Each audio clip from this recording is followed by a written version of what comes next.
Amtrak train number 281 Empire Service arrives to Buffalo Depew.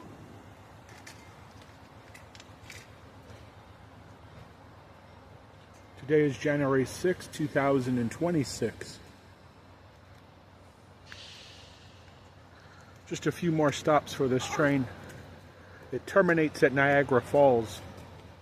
After this, there's Buffalo Exchange and then Niagara Falls.